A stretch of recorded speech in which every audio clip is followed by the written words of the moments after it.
All right, you've seen him already. Welcome back. Kosi Okereke is a filmmaker, content creator. He joins us right now, and let's explore his world. Kosi, I know that's how you actually refer to you, so I'll stick to your reference. Whatever is comfortable for you, Jeff. Filmmaker, content creator, breaking barriers. Where we want to go to, if time allows us, is to look at the challenges and how you are navigating. But maybe we'll begin from how you got into the space in the first place. We like to reference history to help us contextualize the future. All right. I would like to say this with all humility. I respect every content creator out there, no matter how authentic or to what degree their work is excellent, because content creation is a journey to a certain level of desired growth. And I started unofficially as a playwright back in secondary school, and all that experience culminated into what I started doing by communicating that art visually through content creation about 2019, 2020. And I shot a couple of skits and I said, you know what, let's take this to the next level. And I decided to go deeper into filmmaking. And one of the things I realized was that there's a wide space for content creators, especially here in Nigeria.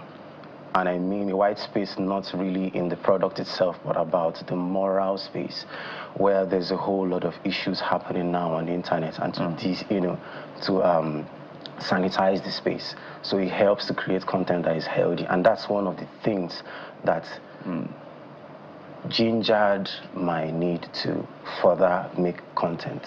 So whenever you put out the content, what do you always try to achieve? Some people want people to just chill and vibe. Oh. Others want people to laugh. Oh. Others want people to think. All right, true. You know, there are non-intangible references they are trying to put out there. So for you, whatever the nature of that content is, what exactly is the end game in this sense? All right, so first of all, I will go from a very general perspective. UNESCO explains that the creative industry is any industry that combines the initial creation, subsequent production, and eventual commercialization of products that are inherently, what's it called again? That's inherently intangible. They're not physical, and they are sourced from individual creative ability. So content creation is not the way most Nigerians see it, where they say you must put up a video. Content creation is Chimamanda VDM. They are on the same spectrum. Chimamanda is a textual content creator. She creates textual content. She uses that as a channel. VDM does his own visually.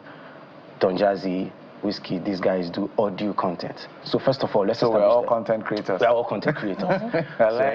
Channels is a content, creation kind of, part of the industry, because content is consumed like that digitally. So what I do when I make content, and that's why I purposely called myself a filmmaker, is that content creation allows you to sculpt culture in one way or the other, to change narratives. Most of the things we believe today stem from these things, that we watched when we were children, from Nollywood. So whenever I make a piece of content, I am trying to sell a psychological worldview or a philosophical argument. There's a picture I'm painting. So for me, it's not just about making people laugh or making people smile. It just makes the pill easier to swallow. But the idea is to sell the truth. Yeah. And I like how you're sculpting culture, borrowing your words with foreign content and sort of introducing it into the Nigerian context and to shape, our own nuances. And I was going to ask you how you never recovered from Bridgerton. Oh. Okay. So the Bridgerton idea came when I was in a mental limbo. Content creators have those peaks in their, creative journey where they just don't know what to do next. Yeah, and for a lot of reasons, I wasn't going there. So I just saw this opportunity, and I just got the inspiration. I said, this Bridgerton is a show that is doing well, so why not piggyback on it? And I could do accents, for a long time, and all that stuff. So I just incorporated that into the whole stuff. And It did numbers. And you've done Bridgerton of Ola of Lagos. So we'll talk about that later. Yeah, and sure, I'd like you to do the Bridgerton accent on the show, but Kari has some questions for you. Hello, Kari. I mean, I like all of the seriousness and stuff, you know. I mean, you look so serious, but come on now. This is a billionaire in transit we're talking about. It's a pastor. So how would we have you on the show today without getting a feel of all of that? You've come up with with terms that a lot of people use now. I mean, King Nubus, Nige coins. It never ends. So speak to us. You can do those impressions, those accents, but how well can you do it on TV, right? So can Sackbusters show face right now? Okay. Master, the nerves are upon us. I suggest we cut off the wires at once. Oh, Sackbusters, relax yourself. I have it all under control. Do you not know that I am a billionaire in transit? Oh, please, Sackbusters, off with it go now, Sackbusters. So probably something like that. Sorry, and it's really beautiful to watch. Thank you. And to see. And you become a hit on social media, particularly because there's a lot of depth in what you do. And it's almost like a whole movie. Watching you sometimes feels like a whole movie, or at least an episode of one of our favorite series. So how deep do you dig for your creativity? You also have the detective series and all of that.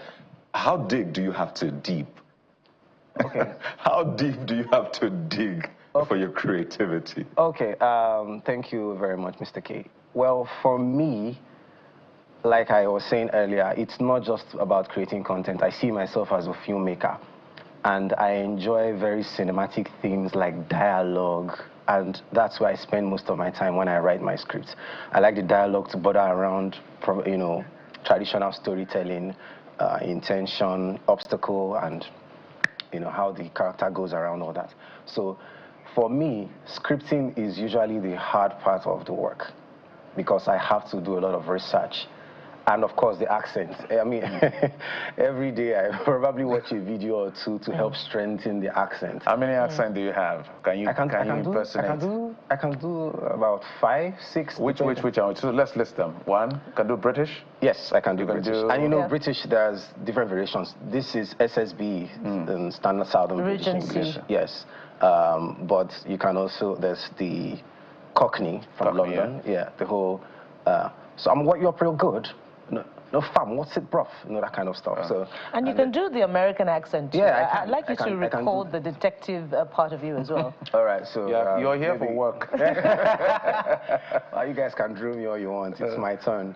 So, so I could do something like a Black American British English. Every damn day, somebody's got something happening up in the hood. I know what I'm about to tell you. You can't stand or run, but you cannot stop running. I got plans for y'all in my basement. You know, that kind of stuff. So I can do basic American announcer voice because I started as a voiceover artist, so I can do stuff like that. Once upon a time, America had all the things it needed, but together we came to create something even more powerful. 34. Yeah, that kind of stuff. So it's beautiful. Like the very early days of the BBC. Yeah, exactly. In fact, I used to be such a sucker for 50s advertisement. You know, they could sound something like, are you tired of having every other thing except the bread you need in the morning? Why don't you try tea and bread today? Tea and bread, better for your system, sweeter for your, you know, that kind of stuff. How many hours of your life have you spent watching Western content? I honestly do not know. But I practice a lot. That's the difference. I don't watch movies, I study them. All right. As we wind down now, talk to us about the challenge in the transition between dedication to content creation and then monetizing your platforms. Dedication to content creation and monetization. This is a in very 1 minute. Yes, in 1 minute. So the Nigerian government has made strides in helping content creators in very subtle ways. For example, the creation of the Federal Arts and Culture and Creative Agency in 2023. But those efforts can be improved upon. One of the things that can help content creators is, first of all, to make basic facility or equipment or resource more affordable. We're talking data. Okay. Yeah, data. Okay. Yeah. I understand you can. Other stuff, electricity. I imagine he has a lot more to say. I understand you can do French in 10 seconds. French. Like French. French. I have to have breakfast. Just give me a little cheese and bread with eau de l'air so that I can enjoy myself. Kosisochukwu, Okereke, filmmaker, content creator, great thinker. You're actually a thinker. That's what you are. Absolutely. You're a thinker. Thank you so much for what you do. My honor. Thank you. We wish you the very best. Thank you so much, Jeff. Thank you, Bukola. It's my pleasure being here. It's been amazing. Okay, absolutely. Well, that's it on the program. Thank you so much for your time. And of course, your usual company is day 2 of the week towards the end of the month. And we hope you enjoyed every bit of it. I'm Jeffrey Zonga. Bye-bye. Thank you so much for watching. We'll be back again tomorrow. I am Bukola Kilka. Not to worry, we're going to have Kosi back, or Sapastos, the detective, whatever. We're going to have him back on the show, and we'll do more of this. I'm Okir. Have a great day ahead. Don't forget, Sunrise Daily is next.